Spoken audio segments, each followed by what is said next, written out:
you see the stylish? Welcome to the Young IPA podcast. I'm James. This is Pete. G'day, everyone. It is episode 145, and it is the 13th of February, birthday week for me. We have a loaded show for you this week. Yep. We're talking to Andrew Bolt, News Limited columnist / dad of one of the hosts. You be the judge. We're going to be talking to him because his article on climate change and the bushfires and Scott Morrison went viral this week. So we want to talk to him about that because he seems to have equally pissed off the left and the right with the article, which is always, a pretty interesting place to be. And we've also got to be talking to him about that amazing interview with Eddie McGuire, which we want to talk about. We got the quiz as well. We got Gideon going for 5 in a row. We got Dara Macdonald doing her first quiz. Bunch of other stuff we're going to be talking about. Pete, anything you're looking forward to in the show? Always like it when Big Dad Bolt turns up. You've been calling that all week. It has never not been uncomfortable. I just wanted to trigger Bolt with that. No, look, and I should... and all of our listeners. Yeah, well, yeah.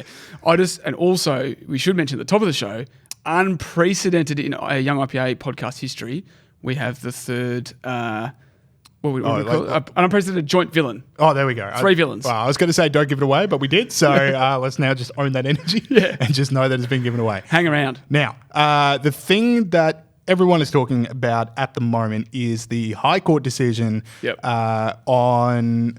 Well, who's setting this one up?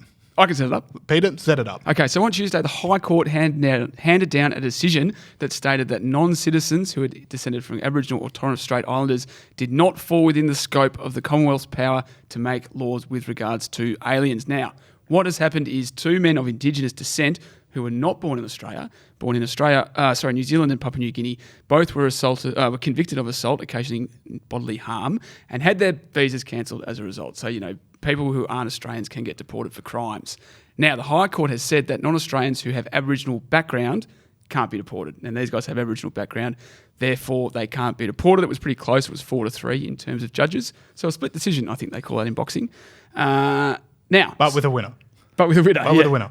It's not just retrial. So our man Morgan Begg, who will be the preeminent conservative legal scholar in this country one day, if not already, watch out, Jim Allen and Augusto Zimmerman. There's a new sheriff in town. Said it was the most radical instance of judicial activism in Australian history. Yeah. Now this might be a little cringeworthy, but I'm going to read you out another quote from another esteemed writer. Or orator, if you will. We don't mind cringe. We don't mind cringe, but all right. So I have a dream that 4 little children will one day live in a nation where they will not be judged by the color of their skin, but by the content of the character. Yep. Now, the word judged is literally in there.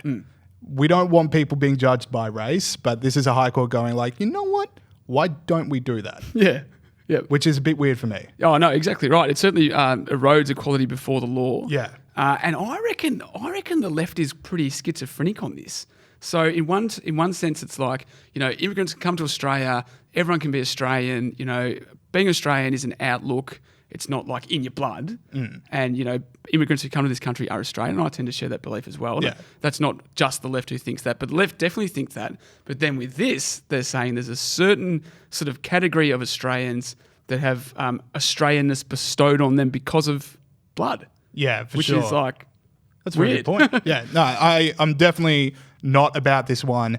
And like, it's one of those ones where the High Court are basically saying Indigenous Australians and, people that aren't Indigenous Australians have different legal rights. And who else thinks that Indigenous Australians and different Australians should have different legal rights? Yep. White supremacists. Exactly right. And I don't want to be on the side of white supremacists by any means. So I am not in favour of this. No, exactly right. And it's one of those things, it's not going to affect 1 million people or anything like that. Like, it's very few people that are, involved in this, but it does set a precedent. Yeah. And we know how that works, James. For sure. All right. I want to move on to another story, and this one also makes me sad about the state of the world, so bear with us. We've got a few happy ones coming up. We do have a few happy ones coming up, but bear with us. So a few years ago, when mandatory data retention and metadata became things that we talked about in the political sphere, we were all a bit worried.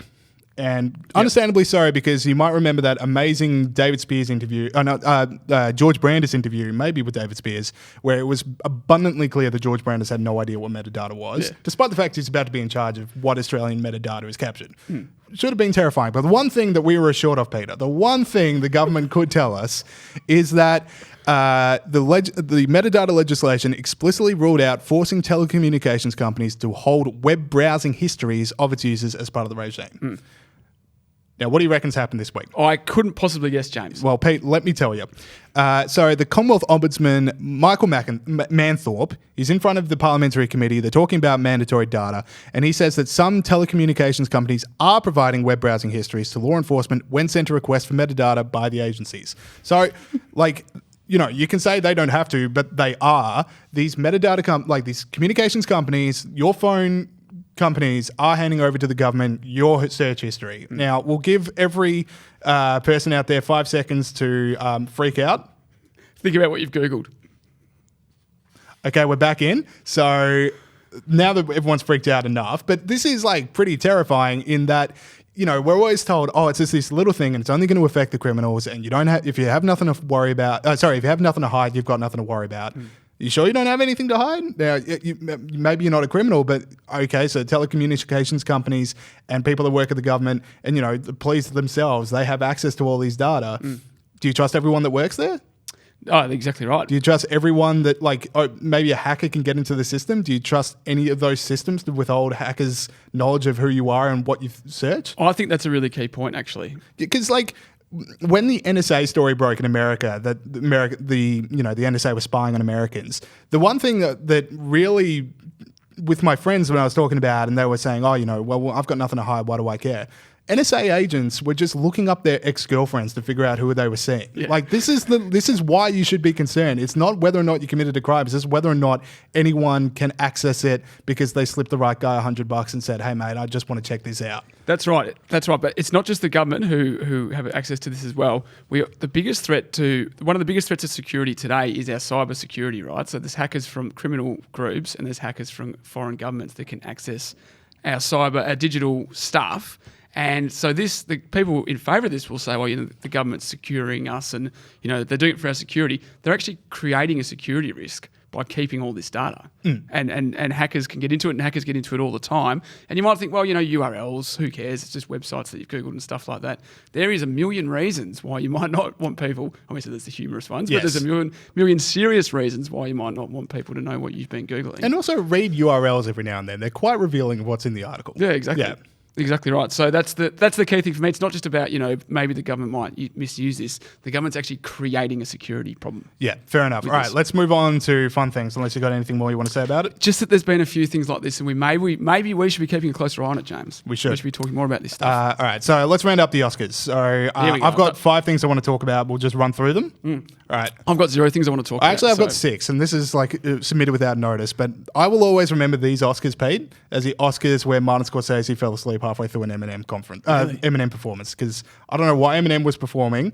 A room full of millionaires nodding along to Eminem in tuxedos is hilarious, and then Martin Scorsese asleep. Really? Fantastic. Drunk or? I just didn't care for it. It wasn't the Rolling Stones. He's not in favour. How old is he? Old. He's enough old. To just do that. All right, so let's talk about it. So the number one thing people are talking about this morning with the Oscars, well, maybe not number one thing, but certainly doing the rounds, low ratings. 23.6 million viewers, which is down from 29.5 million last year. That's a big drop. It's a big drop. I just think less people watch TV in general. I'm not sold on people tuning out because it's woke. Yeah, I don't know. Yeah. Probably. I mean, 6 million, that seems like a big drop in 1 year. That means in 4 years, no one watches TV. Terrifying. So, all right. So what else we had? Something's at play. We had Natalie Portman had all female directors that were snubbed from an award embroidered on her gown. There you go. Which was a bit cringeworthy, but it happened. Now, I read a Panahi piece today. Yep. I don't want to steal your thunder with this. Yeah, I think you're about to, but keep going. Who said steal away? Natalie Portman has only ever worked with one male. Female. One female. Yeah, her production company's only ever worked with one female director. In her career? Yep. And do you know who that is? No. It's Natalie Portman. Oh, I must have stopped reading just at that point. You stopped reading at the punchline. I finished lunch. I'm like, it's Natalie Portman. Thanks, Peter. I'll use that in the podcast. Okay, we also, Joaquin Phoenix last week was my villain for how cringeworthy his acceptance speeches were getting. This one was also bad. Apparently milk is bad now. I think we got the clip. Yeah. And then we take her milk that's intended for her calf and we put it in our coffee and our cereal. Oh, I mean, look, only took about a minute and a half. Joaquin I Phoenix haven't takes the said that. stage, you're just bracing yourself. And then insemination of a cow, like if that was on your bingo board for things that Joaquin Phoenix was going to say in his acceptance speech, give yourself the tick because he did say that. Talking about taking milk from babies, milk from cows. Wild acceptance speech. Now, I also want to point out this. Now, Joaquin talked about how the dangers of egocentrism and, not doing enough to be a part of the universe. Great message. He didn't thank a single person in his speech, which is a little bit egocentric if you ask me. What was his message again? It was all over the shop, but that particular one was we keep drinking on milk. We inseminate cows. We take the calf away when she's just a baby, and then we take the cow's milk away when the baby's crying out for milk. What's the egocentrism thing? He just said everyone's egocentric. You need to be part of the universe. Okay. Got it. I just didn't quite catch it. Okay, there we go. What else we got here? So Julia Reichert, who was the director of the Netflix documentary American Factory, which won Best Documentary, called for workers of the world to unite. We got the clip. We believe that things will get better when workers of the world unite. Now, my feel is that documentary makers should have a bit more of an understanding of history, but that's just me. I don't mind that because at least it's old left. Yes. At least that's they were old for people listening. It's not like workers are racist and I hate them. Yeah, So okay. they should unite and improve their wages, even though it's obviously wrong. Yeah, fair enough. All right. So I that's don't a good mind point. her as much. And then the last one, which I think really speaks to my heart, it's how I also, apart from the Eminem concert, I'll remember this. Bong Joon-ho is an energy. This is the guy that directed Parasite. He went 4 Oscar wins over the night. He absolutely blitzed it. And he likes drinking. He just loves drinking. So a bunch of his acceptance speech referenced how much he was going to be drinking tonight. This was my personal favorite of the references. Thank you, and I'm ready to drink tonight. So. Boom. Look at him. Look at that little smile. He's happy. He's a happy boy. Now, my favorite part of that is that the rest of the speech was translated by someone else. He would speak in Korean, and he would reference all these things, and then someone would translate. That was in English. Yeah. That is the international language of froth. That is like, I want everyone to know. I don't want the translator to get this, lost in translation. Exactly. We're going to switch to English. All right, it was fair very warning after the 2015 World Cup. Kept asking all this. Very much that. Very good reference. Everyone knows about that. So. All right, sweet. Google it. Let's go to the interview with Andrew Bolt. Okay, we now welcome on to the show recurring guest, good friend of the show, Andrew Bolt. Welcome back. Recurring like a burp or something. Yeah. It keeps reappearing despite the fact we keep trying to push it away. No, that's good. You're a good friend of the show, and we want to talk to you. We do it because I come on your show, and the deal is you come on mine. Yes. Okay. Yeah. That's how it works. I didn't realise it was like that. I just thought that you were doing us a favour.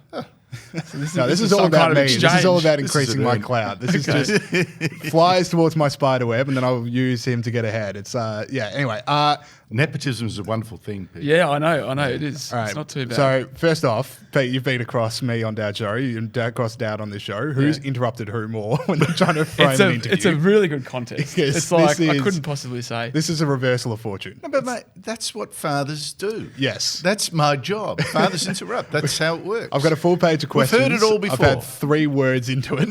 We've been going for a full minute. We're going for a minute. All right, so let's a bit of decorum. Yeah. Now, your article last week in the Herald Sun talking about climate change and talking about your advice to Scott Morrison and the bushfires caused a hell of a stir. And we want to talk about the reaction that it got. But I guess first off, in case people might have missed the article, what was your pitch?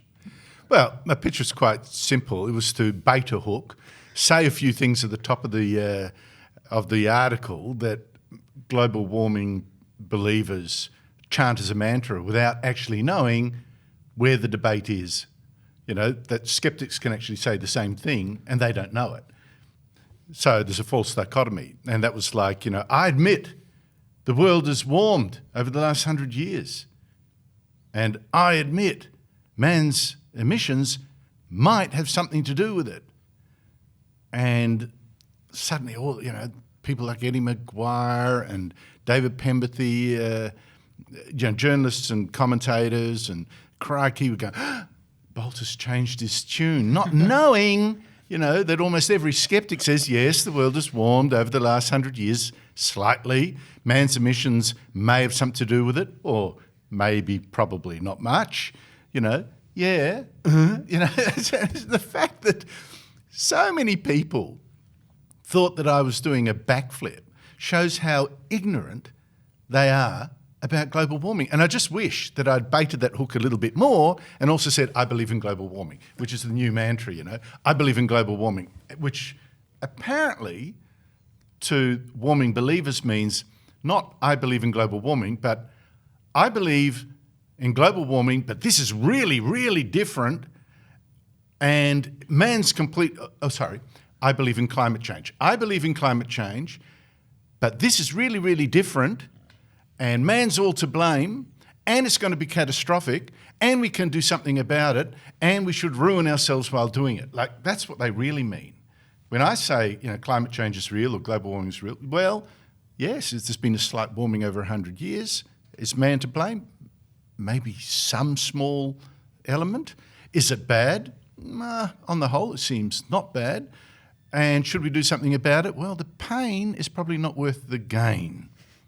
So you're saying Greta Thunberg hasn't got to you? Because I did say that on Twitter. Yeah, I saw Greta Thunberg. Well, they were saying James Murdoch got to me because his... I was going to say something rude, but I better not. James Murdoch is... Say it. We're not recording. So the there's Rupert microphones are Murdoch, off. 2 sons. The one, you know, Lachlan is running the company. There's James is still on a board, and he said, put something in the papers the other day, or gave a quote. You know, people in News Limited in Australia are skeptics, and this is terrible, and we're embarrassed and all that. I'm thinking, wow. How often does someone on the board of a company trash their own product and employees publicly? You know, if an employee did that, they'd be sacked. Anyway, so I'm supposed to have changed my tune. Mm-hmm. Rubbish. I think it speaks to something else. I think it's like bigger than global warming. It's just the whole, everyone only reads the headline these days. Like no one ever clicks through to read a full article. I'd be surprised if like the people that booked you into Eddie McGuire's show probably hit the parents on the paywall and just made a guess of where the headline was going. Well, I thought it was very funny because the producer rang me and said, Eddie would love to talk to you on his show about your change of mind. And I was about to correct him, and I thought, no, this will be fun. Let's see where this goes. Yes, come on. Where this goes. And I think that's exactly right. But I think there's actually 2 points here, and that is, one is, yes, Eddie, like most journalists, probably only read the first couple of paragraphs and then read to the end, If that. End where I said, listen, I've said all this before. Listen, this is what I really mean. Blah, blah, give the game away. I think that's part of it. But the other thing is what I started off in a long-winded way of saying. I don't think many people in the media who preach the global warming doctrine actually know anything about what the debate is and what the science is. I don't think they mean it at all. It's like that, mantra, I believe in climate change. It's absolutely meaningless. So do I. Climate changes, up, down, climate always changes. Yes, I believe in climate change. It's one of those meaningless things. It's like saying, I believe in the world. Yeah, and, here's a cookie.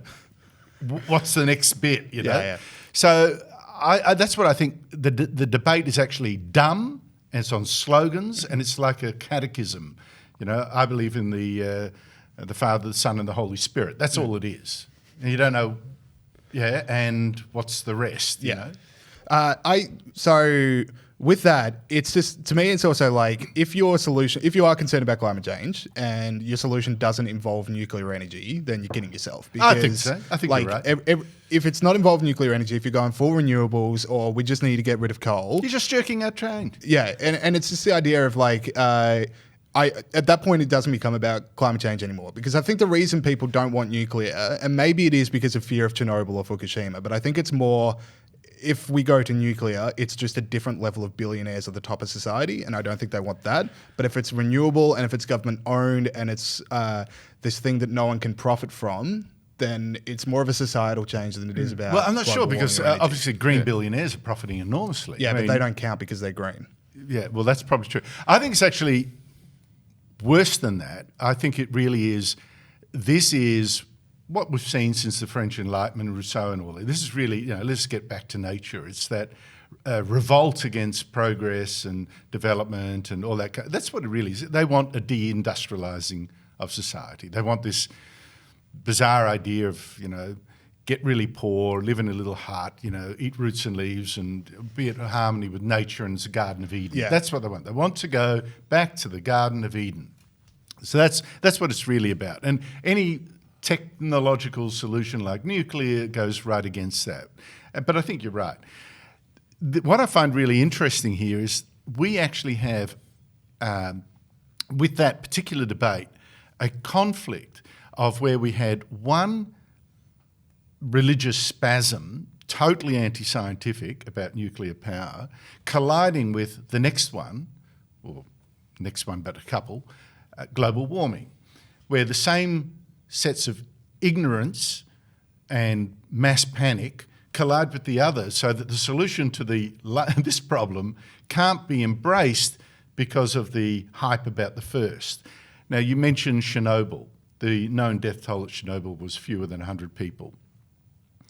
Yet that is seen, the extrapolations have been extraordinary. 250,000 dead, the Australian Conservation Foundation, Peter Garrett, the former Environment Minister. So all that hype. You mentioned Fukushima, not a single known death from nuclear radiation, not a single known health consequence from nuclear radiation. That is from an older plant that was hit first by a massive earthquake, then by a tsunami. Yeah. Everything thrown That at it. happens all the time in rural SA. So if we are going to build a nuclear power plant, we do need to worry about the earthquake and tsunamis that can hit rural SA. Almost simultaneously. It's just, and that on an area with fault lines, Australia doesn't have that. It's just extraordinary, the hype built against a couple, that. I mean, we've seen people like Helen Caldicott in the media saying, well, we've got to cancel the Japanese Olympics, obviously. Not a single person has died. You probably get run over by a car in downtown Tokyo. That's a far bigger chance, It's so extraordinary. So you've got the hype there where Australia won't even contemplate nuclear, which is why we're now getting dud subs instead, and won't contemplate the solution to global warming, which is, if you really believe in it, I mean, I don't think makes much difference. Go to nuclear power. You'll have emissions-free baseload power and relatively cheap to power our economy. What's the problem here? Now, you mentioned briefly your interview with Eddie McGuire. That made quite a splash. My friends, a couple of them messaged me about it, who are not political, or if they are political, or left-wing. Talk us through that. I heard a rumour that you and Eddie McGuire actually got on usually. Is that correct? No. That's not correct. Eddie likes to... I'll tell you where I got that rumour from. John Roscombe. Tell me that. Where'd you get that from? John Roscombe, Executive Director of the IPA. Am I going to contradict John Roscombe? I'll never contradict. Yes, House on Fire has been to my place. I've been his. No, that's not true. Yeah. He's my godfather. Look, we're always civil to each other when we talk in public, which has been about twice. Yeah. And the most recent one was not as civil as usual. I think we actually have an exit. That's right, we do. My point is this: is that, and this you might say that I'm left of extreme right. I'm probably more in the centre. No, you're not left of extreme right. You're left of left. I wouldn't have thought so. Look, Eddie, you support Labor, okay? No, I don't. That is completely untrue, Andrew. But you just said people get put in boxes. You're trying to put me on the right of Attila the Hun. So well, I tell you what, in a court of law, I reckon I'd win that argument. But anyway, stick with it, Andrew. Well, yeah, that didn't go terribly well for one of us. So when did you know that was going off the rails? At what point in the interview were like, this is... I knew before I went on air. Yeah, fair enough. I mean... When, as you know, I was going to say Gemma, but I'm not allowed to say that. Well, as you know, James. Still said it. Says it every interview, which I love. I think it adds something. I think the last time I was on the Bolt Report, you actually said, all right, Gemma. Like the first thing you said, I was like, all right, we're Gemma. Gemma. As you know, I've been in the wars. That's our social media expert, Steve, by the way. Yeah. Are you going to edit that bit out? Okay. That's a gift. Now we're going to use it. 40 years, in Colorado, how long have I done it? 25 years? Yeah, something like that. 25 years-ish. I've been in the wars, as you know. And I know I better protect myself. I rehearse what's going to come now. And so not much surprises me. Even an attack in the street no longer surprises me. I rehearsed that, Yeah, you paid them. Yeah. So I rehearsed that if quickly. you do that, you get a punch in the head. But with this, I knew it was coming, and so I knew it was going to go off the rails the minute they asked me on the show. The key was how it was going to make it, how it was going to play it, whether it was going to be nice. But Eddie started off aggressive, so he got back exactly what I'd rehearsed. Yeah, exactly. The ride of Attila the Hun was The ride of Attila the Hun. Look, so Eddie says, So for I'm people right. that- oh yeah, there we go. Rite of Attila the Hun. Have you played that? Yes, we have now. Yeah. Because we haven't just already, to we let have you know now. the clues, he told me he was running. You've seen the clip. We didn't know. I didn't know what clip he was going to run. I didn't hear it because it's done in post production. How about that? It's real peek behind the curtain for Yeah. listeners. Yeah. Look, Peek yeah. behind the shoddy. And if I half-made stand curtain. up when I do the show on Sky, you will see I'm wearing jeans underneath the. do you Okay, see the but tricks? fair enough, I wasn't told the questions from the last time I was on the Bolt Report until about 3 minutes before we went to work. I'd actually sent them to you, but maybe to a wrong address. to a wrong address. I was like, what are we talking Someone's about? just by the way? contemplating I'm going on the Bolt Report. Anyway, that's true, and you did very well. Attila the Hun, so the Attila the Hun bit. I don't get this. To the right of Attila the Hun, I am not. As I said, I've worked a couple of times for Labor, and that's So did just Attila the rubbish. Hun. But Attila the Hun, what are Attila the Hun's politics? Has anyone actually figured them out? As far as I could tell, when it came to immigration, Big on and immigration. borders, huge on immigration, Yeah, okay. very bad on national borders. Didn't like empires. Let them all in, or in his case, let us all in. I don't. It was big. Well, that's to the right. What was it? I don't understand what his. He was very big on multiculturalism. He said, "You can yep. have your culture, but I'm coming in with mine." Hey, I will rule all over other. I will rule plenty of cultures. That's his idea. Plenty of cultures. What about there. economics, laissez-faire? Laissez-faire, absolutely. There's no regulation. As far as I understand, Pete, he was a communist, wasn't he? Like, what's yours is mine. Yeah, that's right. Collective ownership. Collective ownership. So maybe You did are it the right to until each the- according to his needs. I need your money. I think Attila the Hun was probably a raging lefty. Anyway, I think the point of it is. And he was very good on mass slaughter. We know that's a what a policy? function. Which political party supports that? Communism, Modern day? communism, communists, fair enough. Nazis, far left. Yeah. Yeah. All right, so I think the lesson from this is read the full article before you bring. Read the full someone article on your show and know who Attila the Hun was. and know who Attila the Hun was. They're Yeah. the two keys to make it in the, as a modern Absolutely. journalist. History is dead, I'm afraid. Eddie, learn your history. Well, I've got a third takeout from that. What? Because I didn't realise that Eddie... I knew Eddie was Labor, but I didn't think he'd be so lefty on energy stuff. I reckon he spent too much time in Toorak because he's originally from Broady, right? No one from Broady would think those stupid things about electricity. So do you think it's time for Eddie to move back to Broady to get his head around? Back to Broady. I like that idea. I like the idea of maybe putting the ABC back to Broady. Yeah, that could work And too. in Sydney, where would you put it? Liverpool. Yeah. Get in touch with the mob. Yeah. You know, I agree. You sort of go with the flow. You stick it where everyone thinks the same, and you think the rest of the Australia doesn't exist. I mean, like with the ABC, they did that little expedition earlier this year. It's not the first time they've done it. Yeah. You know, where we'll take the staff out to suburban Australia. Yeah. You Yeah. know, except they picked Bankstown, which is like as representative of Australia. So I don't know, you know. Anyway, so they go on expeditions with their pith helmets and their backpacks and their tents to go and see average Australians. Why don't they stick the whole headquarters there and they don't need to do that? There you They go. can see it every day on their way to work. Yeah. Put it in Toowoomba. Regional Australia. Oh, I love that. Be a long way to go idea. for interviews and stuff, And then though. you save on the real estate. You know, you can sell the real estate in inner Sydney, inner Melbourne. Yep. I mean, inner Melbourne, they're right next to the city square in Melbourne. Good money. They could sell that. Go and get, next housing commission property, maybe in Dandenong. Yep. You know, save a lot of money. Go and see the real Australia, and maybe they wouldn't be so out of touch. But Dad working Eddie. from the definitely economic perspective of doing this. That's what what's wrong attracts with you to that? it. Save the public a mozza. I think like the economic side is just like sort of heightened because it's more cultural. It's like, oh, we'll save money, but that's not really the reason. Well, both. Well, save taxpayers' money is not bad, but I agree. I mean, if you had to catch the train out to Dandy or to Liverpool every day as an ABC staffer, you might be a little bit more in touch with what the public's talking about. sure. And you might go these whole trips out to Liverpool, the whole trip, to Dandenong, and you listen to the people around you, you probably figure not one of them is talking global warming. I've never not had my headphones on in a train. So I think they'll Or still at remain dinner. in their bubble. Or at dinner at home. No. All right, I'm going to switch things up here. So we just had the New Hampshire primaries yesterday. Yep. Now, Do you see any of the Democrats being able to beat Trump? Is there a single person out there?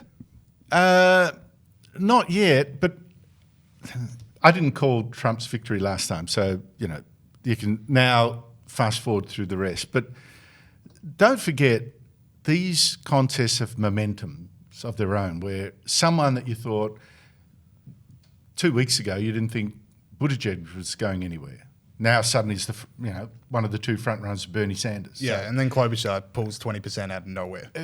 Exactly right. And as they go, they get attention. People look at how they're handling the heat. They introduce themselves. Suddenly they look credible. Then you start listening, and suddenly you've got a viable candidate. They happen to Bill Clinton out of nowhere, right? But then through the process, it's a long process, they gain some credibility. So the elections are still 9 months away. Trump's popularity is still not great. It's not great. So you've got to acknowledge that. He won by a whisker last time, really. So you can't take anything for granted. If the economy tanks over the next 9 months, or he makes some stuff up, and who knows, yes, of course someone can beat him. So we don't know. At this stage, I'd rather be him than the Democrats. For sure. I don't see anyone at the moment. And I don't think Mayor Bloomberg's the guy that's coming over the hills to save him. I don't think he's got it. You look, Bernie Sanders, right, who's the front runner right now. Is America really ready to elect a socialist? Seriously? With all the plans that it's got, and with the economy going as it is, that's a pretty easy pitch for Trump. And something that's on the back burner. He's 6 months apart from a heart attack. Well, people don't notice that until they drop dead of that heart attack on the debate stage. I don't think they quite. I just think that might come back. Where you're just how healthy is this guy? Well, that might be. Does Trump have a nickname for him? Not Crazy Bernie. Crazy Bernie. Okay. Yeah. I think he'll refine that. Yeah, it's interesting. It's interesting. You think about it, Pete. A year ago, not even a year ago, say 6 months ago, people were really talking. The pundits were really talking. The big threats are Biden and Elizabeth Warren. Yeah. Okay. Trump got his gun, and he went metaphorically. for Biden. Yeah. So dragged him into, and the Democrats helped him. I mean, the hatred of the Democrats kills them. They call that this whole. They pulled this whole impeachment stunt where. Yeah. The answer was, well, look, the reason, they said, how could you pressure Ukraine into doing an investigation of Joe Biden? Well, the reason is, have you seen what him and his son were up to in Ukraine? So Biden's gone. Yeah. So Biden got rid of. He's sinking. And then as for Elizabeth Warren, he made her the butt of his, she's a fake... Pocahontas. She's a Pocahontas, the fake American Indian. And, of course, her credibility is absolutely rubbish. How can you elect a president for years, decades, pretended she was an American Indian and got preferment out of that? I mean, it's just a disgrace. So she's out too. I don't think he's actually begun to fight Sanders yet. Yeah. So we shall see. Yeah, I don't reckon that nickname has the same cut through as the other ones. I think it's going to work on that. I agree with you. So he might have to. I actually have a question for Pete without notice. So we're talking about Mayor Pete Buttigieg as someone that might be viable. Buttigieg. No one knows how to pronounce it. Even Americans. I was listening today to some of the American broadcasters. 3 or 4 variants on it. Yeah, all right. Well, that's why he called himself Mayor Pete. I think everyone can handle that. That brings me to my point. Is America ready for a Pete to be at the top office? What does a Pete bring into the role? Have there been any Peter? There must have been a Peter at some point. I don't think there's been a Pete. The problem is there's a Peter principle. Everyone thinks of that, don't they? What's that? The Peter principle. People for the ethical treatment of animals? No. The Peter principle is where you promote someone beyond the level of their expertise. That's about right. Named after this Pete. They must have said a picture. So what can a Pete bring to the top position? I'm sorry about that. What? That's all right. It's not an Andrew principle yet, but you can invent one to get back at me. Yeah, well, I can. I'll think about it. Yeah, look, we all know, apart from that Peter is the rock that God built his church on. Yep. So that's a very I am good the one. rock of the IPA. Mm-hmm. Correct. Mayor Pete is the rock of America. There we go. I like that. That's good. That sings. I've got another question. It's not just, is America ready on Sanders, to elect a socialist? When it comes to Mayor Pete, the real question is America ready to, I guess, hire a guy of no experience who's gay? And I'm not sure that America... But then we didn't think America was ready to elect a president who was black, so... And also, America no. elected a president who's a TV game show host. Like, I I think America's ready What for are precedents? anything. What are precedents anymore? Like, And you more want to believe people- in the All right, here's American another- dream, literally anyone can be president, including television game show hosts. I've got another precedent for you. Is America ready to elect a president whose name they can't pronounce? Let me run it back. Lincoln, that was pretty Lincoln's easy. pretty Trump easy. is easy. Gerald Ford's pretty easy. Ford is dead easy. Nixon They're all is pretty easy. easy. Nixon. All right, I'm going to have to run it Reagan back was through. a little trouble. You know, Reagan. William Polk, that's just a weird name. Yeah, I've Jackson. dead set never heard of them. This is like 1800s. Jefferson. This is going right back. I'm impressed. All these guys are pretty easy. And along comes a guy whose name is Booga. What is that guy? Mayor Pete. That was a 90s breakdown right there. Will this About guy to be the launch first into a president whose Sugar Hill name no Gang one song. can pronounce? We will see. All right. Now, Pete, you've got something you want to end the show with. Yes, that's right. Now, look, I've worked with James for a while now, and we've done the show. We're almost up to 150 episodes. I've noticed a few About to turn personality- 3 years old. Yeah. This podcast. Yeah. Yeah. About to turn It's 3 years crazy. old. I think it's a great show. Thank you. Thank you very much. Now, I've noticed a few personality traits about James, and I thought you, as his dad, might know where they came from. Quite up and down. This is ominous. This is ominous. Now, we are very good friends, Pete and I. We shouldn't preface that up the top. I think you should have made that clear before the show started. It was quite funny. I sent him the questions and I had a couple of characteristics, and he actually added a couple of negative characteristics I might want to ask about. So that's telling as it is. Anyway, very up and down. You know, this is the best show of all time. This is the worst show of all time. I'm the greatest man in the world. I am human pond scum. Where'd that come from? Half of that, the bit, this is the worst show in the world. Oh my God, what have I done? That's from me. Okay. Yeah. Tell me more. The best bit, you know, I'm pretty good. I'm red hot. That's from his mother. Oh, so mum's more True or positive. not? Yeah, I go through the motions. Let's put it that way. Okay. I'll ride the energy of what I thought of the show was for like a week. Ask his mother how good he is. Okay. So she'll give. And so you're like James. No, you've got a lot of work to do. No, I don't criticize. I don't think his show is bad. I think when I perform badly, Yep. I'm harder on myself than anyone, and ask James. Absolutely. All right. Yeah. I would say I'm the same. Well, that's been revealed. Yeah, well, yeah, I think you're too negative on sometimes. And I think it's great that your mother has added the optimism balance. But really, sometimes there's a middle ground between that and that. Yeah, once I find it, that'll be a great day. Once I find it, I'll join you in If you that. can tell me where it is, the first one to locate it has to tell the other one. I'm That's the worst our person to pact. ask for guidance, as you know. All right. Quite opinionated. Where'd that come from? I wonder. Look, in part that's because we're both paid to be opinionated, as are you. Okay. And if you weren't paid to be opinionated, and nor I, we'd probably have half the opinions that we normally have. Really? Well, because you are. We're asked, what's your opinion on a particular topic? You hadn't even read it in the papers, so Yeah, you that's quickly true. read it, you form an opinion. Normally you wouldn't do that, would you? That's true. I Exactly. have a Plumber, I habit of wouldn't- like I read a headline and I'll just be like, I don't care about this. But then you read the article and you're like, hang on. It's like like, his wait, article. no, wait a minute. It's Yeah. like Eddie's producer. I think Yeah. what maybe is inherited. I've got 3 kids. 2 of them look Dutch, him and his brother. One looks more like their mother from the Irish sort of bit. This is a kind of multiculturalism. But she's the only it's one all who's the got humbug. the Dutch vibe going. He doesn't. And yet, there's a word in Dutch that speaks to what you're saying. It's not about opinionated. It's called eigenwijs, which literally translated means I think you own just way. sneezed. Your own way. Pig-headed is another way of Yeah. putting it. You will not be told to think this when you think that, and you know you're That right. rings a bit true, doesn't it, Pete? I may have experienced that over the time. Yeah, But I suspect you're a bit the same, aren't you? You will maybe. not go with the crowd. Sometimes. Just because it's the crowd. Sometimes I find myself disagreeing with someone because someone told me I couldn't do it or something. And then I'm like, well, hang on. See, this. Don't tell me what to do, Hey, mate. am I allowed to have another go at Eddie, or are we? Yeah. please. Yeah, we've gone like heaps over, but that's all right. Oh, you can cut the boring bits. Yeah. Eddie McGuire, right? I think Eddie McGuire done extremely well. Extremely well. Tries to, and go back to the first question, which I never got to answer because I distracted myself. I think we Eddie got to McGuire. about 2 of the 15 questions Yeah, we had prepared. Eddie McGuire, very successful. Yep. Actually tries to hide, and you find few traces, his Labor sympathies. Yep.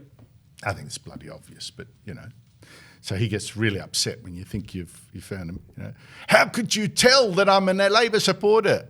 You know, the thing is, I think Eddie's more a go with the flow kind of guy, and that's why he's totally unprepared with an argument about global warming. He just heard someone say it and he goes with it. Well, that was and his I think argument, that's wasn't it? different from the way perhaps I operate, which is like, I didn't notice. this is the way I see it.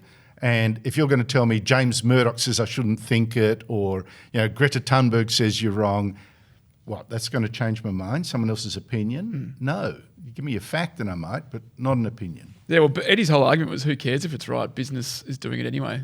That was his thing. Well, what? So I suddenly got to change the facts because people have given in? No.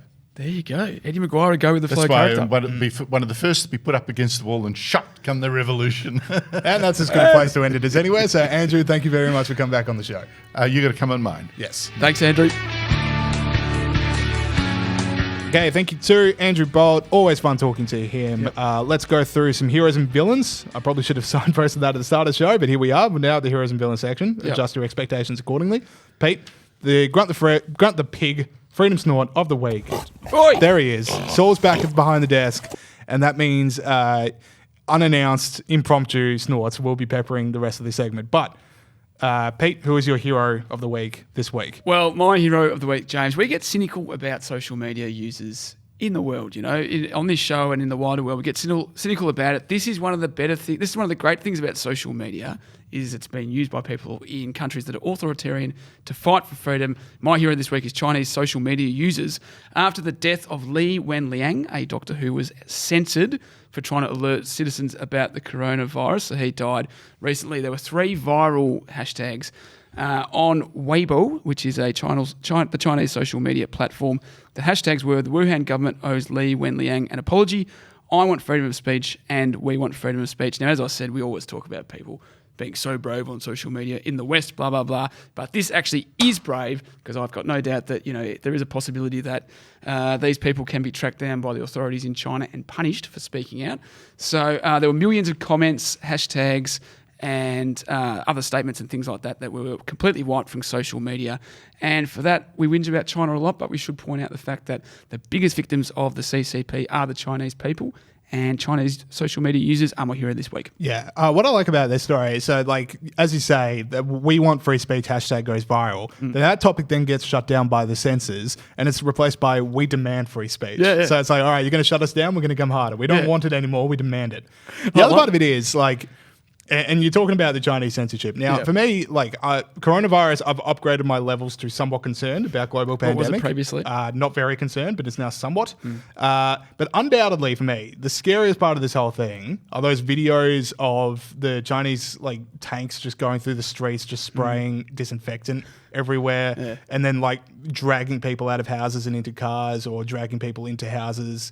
That's scary stuff. And for Chinese citizens to be going you know what? I'm going to say it anyway. That's some pretty cool stuff. Yeah, it is. It is. All right. Good on them. Now, my hero this week, slightly less, probably worthy, but it's still good. We celebrate freedom everywhere around the world, That's right. regardless of who's coming from. But it is pubs and clubs across New South Wales / the Berejiklian government. Now, this is going on from the phasing out of the lockout laws. Now, 30 venues across New South Wales have this week been granted the freedom, I guess, to provide a greater range of live entertainment, with some pubs permitted to play live music for the first time in decades.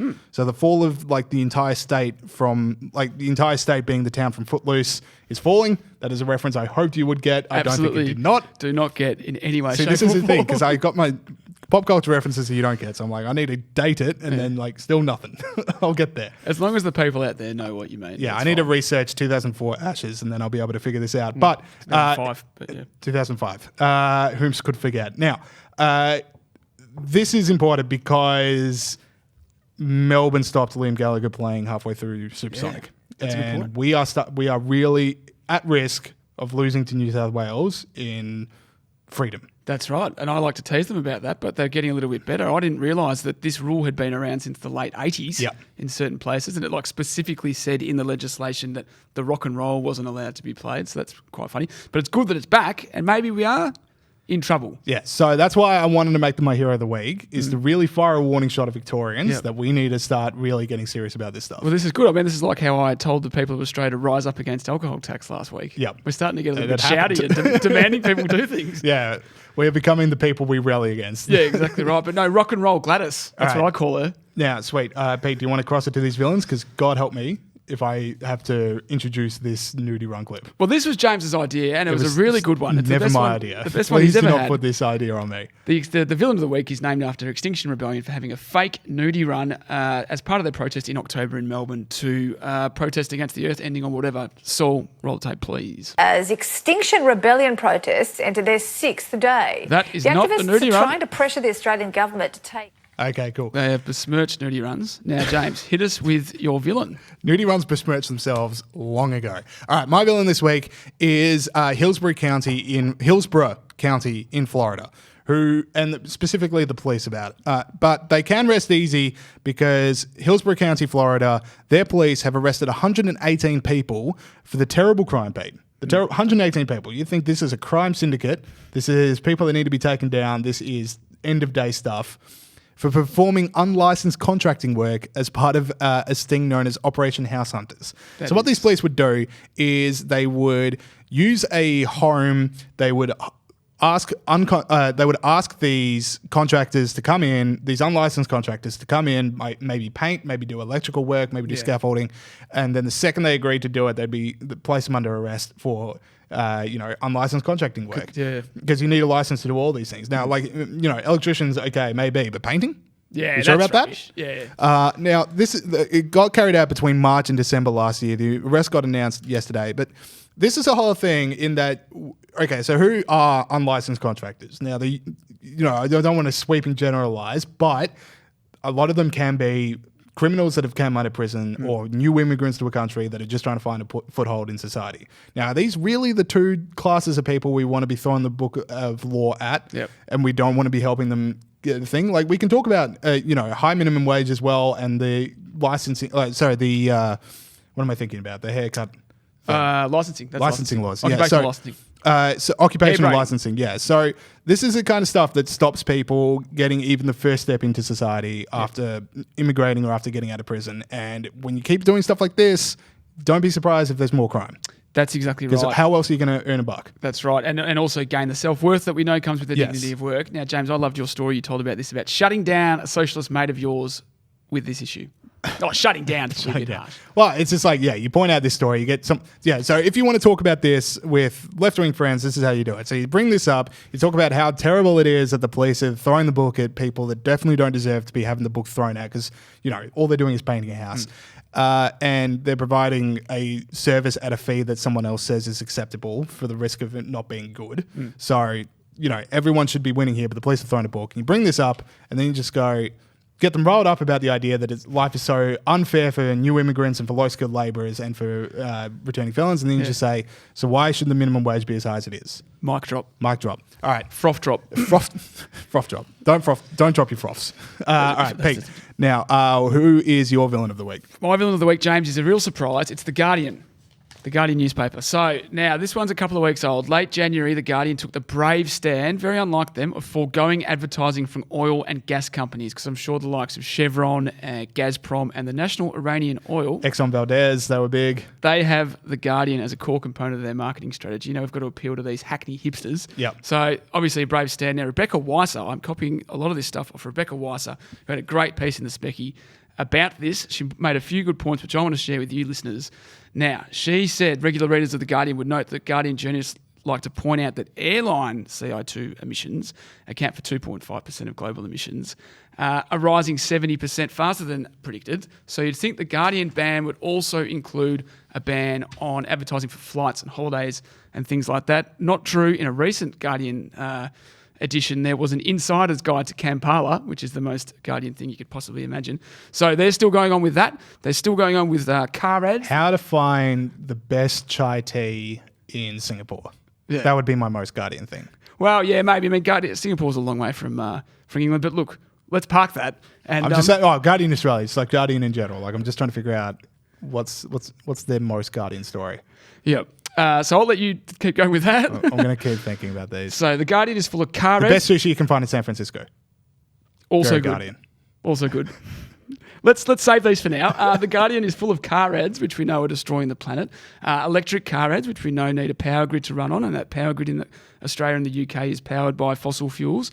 As the CEO explained, stopping these ads that I was just talking about would be a severe financial blow and might force us to make significant cuts to The Guardian and Observer journalism around the world. Now, The Guardian's climate policy calls for halving emissions by 2030, which would obviously reduce employment. So they're happy for other people to be unemployed, but when it comes to them making a bit of a sacrifice, well, we might have to actually make some job cuts. What are you talking about? Unbelievable. All right. Now, we also have the unprecedented George villain, which Pete did at the start of the show. Boris Johnson gets it. Pete, do you want to set this up? Because I know better set this up because I forgot to make notes for it. that was not that was not trying to embarrass you. That was all right. There we go. Now, Boris Johnson, people might be a bit suspicious about him. Sure, he delivered Brexit, but what else is his policies? And those people that were suspicious about him definitely get the biscuits this week, because Boris Johnson has brought forward from 2040 to 2035 a ban on selling new petrol, diesel or hybrid cars in the UK. He says this will be too late if we want to achieve our target of virtually zero carbon by 2050. So 5 years earlier is the ban on petrol cars, because who trusts the market to come up with a viable alternative to the petrol car anyway? Well, I mean, this is exactly, you can't get excited about politicians. They do something great like Brexit, and that was literally like 3 days ago. And now it's like, and electric cars for everyone. Yes. It's like, Boris, what did the election teach you? Is there anything politicians love doing more than making promises on policies they won't be in Parliament for? Yeah, I mean, like that's the other aspect of this. It's obviously never going to happen. Yeah, just like I'm so happy to announce that this will be someone else's election crushing defeat. Yeah. Not mine. It's like the whole election. I get the retweets, you get the lost votes in the north. Yeah, exactly right. Right, so he's obviously not learned his lesson. Absolutely not. All right, that is it for heroes and villains, and now we off to the quiz. Okay, we got another round of the Young IPA quiz, and this is going to be a big one.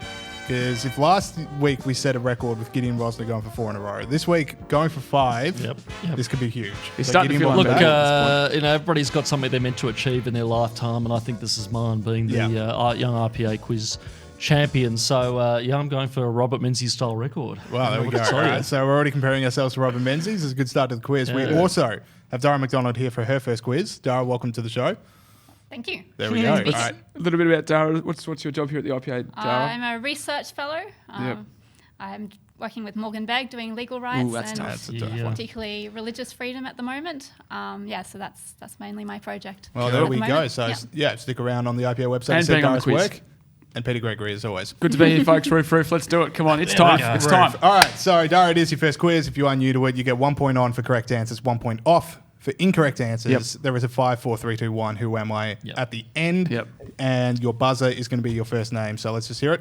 Dara. Can do that. Pete. Roof. And Gideon. All right, we're very so quiet. That's the quietest I've ever heard Gideon speak. I don't usually like to talk about myself. So just not in line with how he actually talks on the quiz. Now, question 1. Let's get into it. Here we go. It was the Oscars this week. Now, Bong Joon-ho, Pete's already in trouble. Bong Joon-ho, the director of Parasite, became the first individual to win 4 Oscars in a single night since who? Don't know. I just know that he likes to booze all night. He does like to booze all night. He is a froth king. Oh, here. We've already done this on the show, but I think 2 of his acceptance speeches referenced how much he was going to be drinking and celebrating. I bet he is. I bet he's back in Seoul right now with 10 empty bottles of soju. I reckon he's still somewhere in Los Angeles, and he has absolutely no idea where he is. Awesome. Now, is there anyone who want to have a guess at who it was? Not to. Dara's thinking about it? No, but I no, can't think ultimately of anything. no. Walt Disney. Just to give you an idea of how long it's Really? been since someone won 4 individual Oscars on a single night. Never heard of him. Okay, that does not surprise me. All right, so question 2. Which of these was not nominated for Best Picture this year? Ford vs. Ferrari, The Irishman, The Lighthouse, or Little Women? Little Women. Is incorrect. Little Women was nominated. So 1 point to be fair to Dara, she didn't Dara. use her buzzer, so she's exempt, I think. Yeah, it wasn't. It's like a Simon Says rule. Yeah. Well, no, it's a Dara. No, that is a point off for Dara. All right, does anyone want to make another guess? No. I'll have a guess. Roof. I like to live on the edge. What were they? Okay, The Lighthouse. The Lighthouse was not nominated. So 1 Rexy point boy. for Peter Gregory. or Rexy Boy, as we've now let everyone know. Got a few nicknames for you those like at to be told. All right, and last Oscars question, because we are struggling with these. So this is the last Oscars question. Good. Who was the last Australian to win an Oscar for acting? Roof. Heath Ledger. Incorrect. Oh, turn it up, mate. I can't. It's incorrect. Yeah, well, I don't know. No. Crocodile Dundee. I'm not going to register that. Where as to an begin official with that guess. one? 20 years old, not the name of an actor. Anyway, no, right. I don't know. Does anyone want to make a guess? Pop culture is not my forte. I don't No, think it neither was. am I. No, Dara? All right, so it's Kate Blanchett for yeah. Blue Jasmine in 2013. Go on, Kate. All right, Shame Kate Blanchett. let's move back to politics, Here we which go. I think is everyone's more stable ground. Now, closest to the pin, Yeah. in Andrew Bushnell's new report on criminal justice, available at ipa.org.au. For free. For free? Correct. Good point. Damn paywall. Some man. reports you have to pay for. It's rubbish. Closest to the van, in Andrew Bushnell's new report on criminal justice, over the last decade, how much has incarceration increased? Well, that is a very good Dara, question. 30%? You're not going to get closer than that, trust me. That is bang Gideon, on correct. 29%. No, it's still 30. All right, so quick score check. I think it's all tied up on 0, so anyone wants to win from here. Now, another closest to the mark from the same report. How much do prisons cost Australians annually? Dara. 4 billion? That is correct again. Dara, read the fair. reports. Now, The Dara same bloody knows team. about the IPA. This is Andrew a good Bushnell start. will be absolutely stoked to realise that Dara just reads every word of his report. This is Or at least fantastic. edits it. Yes. That's the point. Aha! Oh, here we go. The smoking gun. All right, there we go. Now, my answer, as I've written it to this next question, is just TBA, so I'm glad I actually know the answer regardless. Who won the New Hampshire Democratic primary? It was Bernie Sanders. That was Yes. correct. And thank you, Dara, for the co-sign on that one. Bernie Sanders. All right, you're all correct. But only Gideon gets the point. Now, another one. Who won Iowa? Gideon. Bernie Sanders. Incorrect. Buttigieg, Dara. Oh, Buttigieg. Buttigieg. Yes. All right, Dara is off to a Oh, dominating I'm in 2. trouble. Gideon New 0, kid on the Pete block. How 0, you doing? All right. and Dara 2. Regime changes Damn easy it, hair. Bolt. No, this is a good angle away Okay, from your all right. face. All right, sorry. 2 more questions before we get into Who Am I? Now, whose restaurant empire? Gideon. George Colin Boris. Oh, that was smooth. The servers Poor were just a bloke. bit small. You know, the same price as a normal server, but they were too small. Is that the problem? You don't pay for the server, you pay for the ambience, for the experience. I don't think he was paying anyone. You Philistine. I was paying for the server, but yeah. I'm glad someone was paying. That's my criticism. All right, so for 2 hours this week, what was the AFL contemplating its name being changed to? Dara. Dara. As AFLM. Correct. Dara Boom. is And on. didn't What's they it hear? supposed to stand for? Man, but didn't they hear it was 2020? Gender is a social construct. Oh, Why there is we it now? go. Dara. Bit of shade from There Dara. we go. So it's Yeah. AFLW Gideon. Yeah, no, And I get that. Oh, okay. So you can't. Okay, right. So it has to have 4 letters. Anyway. Well, yeah, sure. I look forward to starting the AFL Pangender unit and so on and so forth. You are the I am ideal Pangender. I identify as. I'm everything and nothing, baby. I'm here, there, I'm everywhere. I just Okay, follow. There next we go. question. All right, so Gideon started full forward for the Pangender AFL. All right. Yeah. Now, we're getting into the Who Am I? So quick score check. Dara's on 3, Gideon's on 1, Peter on 0. Ooh, it's a tough quiz for me. 5 points. I was born 456 years ago this Saturday, meaning I share a birthday with your boy James Bolton. With your boy, 20, the 20 people's minus boy. 450. People's boy, James James Bolton. 20 minus 450. That'd be. I can't do that. No. Dara's good with numbers. No. Is she? She knew 4 billion. So what's 2000? Bushnell's thing. How many research fellows does it take to do a simple maths question? Let's see, 2000. 450. Oh, okay. So he's old, this bloke. Yeah, very Oh, look, old. lady. He's probably not alive anymore, I would say. I'm going to guess. Well, you never know. Yeah. Alive in all our hearts. William Shakespeare. Incorrect, Pete. Oh. I'm sorry. I'm still in it though. I worked out the maths. Did you? If I get 4, I'll be equal with whoever's Wait a 3. minute. There we go. All right. Now, I was born, 4 points. I was born in Pisa, Italy. Oh, well, you didn't tell me that, did you? No. When I said Shakespeare. We don't know a whole lot about Shakespeare. Okay, Roof. Roof. Michelangelo. Incorrect. See, he's definitely Italian though, isn't he? Yes, he is a guy. So I don't sound like a moron. Point back on for Pete. On international radio. Maybe. Anyway, I'm out of the contest now, so. Go for break. Keep guessing. Who else What could do we it be? send him? If you get there, Da it'd be Vinci, huge. Leonardo You da take Vinci. everyone down with you. Yeah. Not Da Vinci either. Point off for Pete. -3. See how low I can go. Let's go to -20. Have you guys got anything? I have a suspicion, but I'm playing strategically. Playing very strategic. Oh, I can't get There we go. guessing. I might ruin it. If he's got an idea, I can't just Yeah. keep guessing people. Well, you can. No, I've got All right. For 3 points, I battled the Catholic Church constantly through my Gideon. life. Gideon. Galileo. Galileo is correct. Galileo. I knew it was one of them.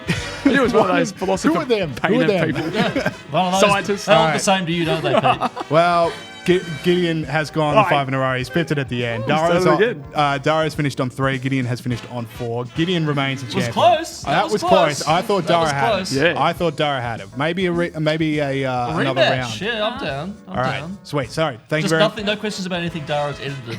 Yeah, exactly. That was. Dara, you and I will collude. Serious. Dara and I will collude. We need to bring down Gideon. Yeah. Through any means necessary. All I'm right. like Bernie Sanders, just trying to stop me. But I'll sit in that seat next time so I can see the film. there we go. Accusations. Deliberately I'm not said- going to lie. When you got 30% that quickly, I was like, can she see the scores? Yeah. All right. Anyway, we've got more show for you guys after this. Cool. Okay. Gideon continues his unprecedented, world-ending 5 in a row win now. So. 5 in a row, yeah. So someone's going to bring that man down. And I'm looking at you, Pete. I expect better from Dara. I expect better from you, to be honest. Like, we're a very close team. We've got to tell each other when we're down. Yeah. Just hoping for better from you. Well, maybe you should give me the questions before we record. Then I'll know. Yeah, well, I can't do that. That'd be obvious cheating. Now, Joe Biden has had a bad day. Your mate, Joe Biden. This is my one. All right, so Joe Biden, he's had a very bad day at the New Hampshire primaries. He polled below 10%, which is incredible to think about considering how much of a front runner he was already.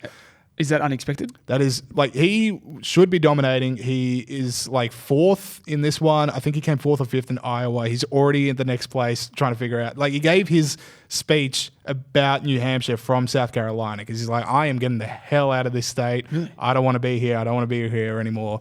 I'm going to South Carolina. So things are looking very bad for the Joe Biden campaign. I thought he was the Clintons' man. He was the Clintons' man, and he's no longer anyone's man. He is literally below 10%. A shame. And who would have thought that his whole campaign would be on life support with moments like this? I was a Democratic caucus. You ever been to a caucus? No, you haven't. You're a lying dog-faced pony soldier. You said you were. That is Joe Biden, Democratic candidate, going for the nominee, going for the presidency, calling a voter, what is it, a dog-faced pony horse? Lying dog-faced pony thing. Lying, but something. Play the clip again. I want to figure out what he said. Yeah, play it again. I was a Democratic caucus. You ever been to a caucus?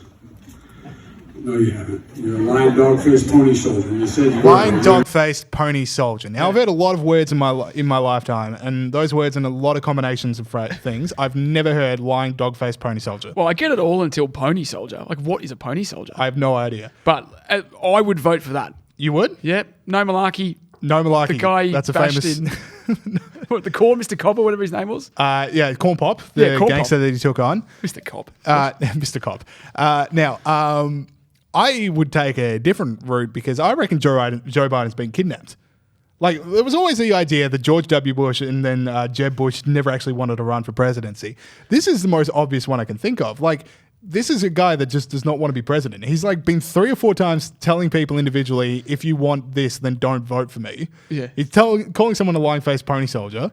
And then he also just straight up called a guy fat and then challenged him to a push-up contest. Now, I reckon he's been captured. He doesn't want to be president. Yeah. He knows he can't say on a debate stage, don't vote for me, I don't want to be here, because it aroused too many suspicions. So he's got to individually go around telling people, don't vote for me, don't vote for me, don't vote for me. And a few of them get caught up by the media. I've got a couple of points to make about that. So are you, as part of your wider theory, are you saying yes or no, you think George Bush was kidnapped into being president twice? I haven't thought this one too far through. I mean, the George W. Bush and then Jeb Bush, it was kind of obvious that they never really wanted to be president at points in the campaign. At points in the stories campaign. that we've heard since.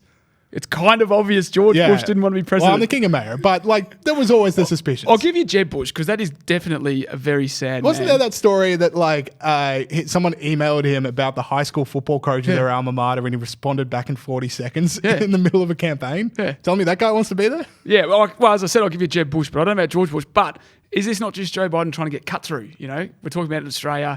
Yeah. He's trying to show us he's not a company man. He's he's one of us. One of us is I've never heard lying dog-faced pony soldier. Oh, well, there you go. We'll look into it more and get back to us next week. All right, Pete. Now, let us cut to the coronavirus cruise ship because there's been a development. There has been a development. The Diamond Princess ship is quarantined off the coast. The Diamond Princess, what a name, is quarantined off the coast of Tokyo for 14 days because of the coronavirus. On the ship are two heroes, James. Jane a lot of heroes, to be honest. Like, that ship does not seem like the most fun place to be. So anyone in there braving it, doing pretty well by my standards. Yeah, there's two people that are doing better than everyone else. Yeah. That's Jane and Dave Binskin from Queensland, a middle-aged couple. Now, they are bored out of their minds. They can only leave the cabin for an hour every 4 or 5 days. So that's pretty boring. What do? They ordered 2 bottles of wine from Naked Wine Club that was delivered to them by drone from Tokyo. Now, on Facebook they wrote, because they've got this joint Facebook account, which is very cute and old person thing to do, and it said, "Thank God for drones. The Japanese Coast Guard did not know what the F was going on. #Australia." I put in #Australia because this is a very I Australian don't think that's like something from the Japanese Coast Guard. So, good on you, Jane and Dave. Could have been heroes this week. But not quite. And it got me and Bolter thinking, what's the thing you would take on a cruise if you were quarantined for coronavirus? I reckon you go first. Oh, okay. Fair enough then. So, Pete, let me set it up for you. What would you take on this? What would you get droned into your cabin? Mate, all I need... The coronavirus ship. This is a plug for people who live in Melbourne's inner north, is a Juanita Peaches fried chicken burger with fries. I've already got my phone right. I thought you were going to say pork steak. No, I thought you were going to say pork steak. I don't mind a pork steak, but this is my go-to on a Sunday night when I'm hungover. And obviously, I can't. Like, I've got my phone because that's how I can order it. So I've already got my phone, so you don't say your phone. But that's what I would get.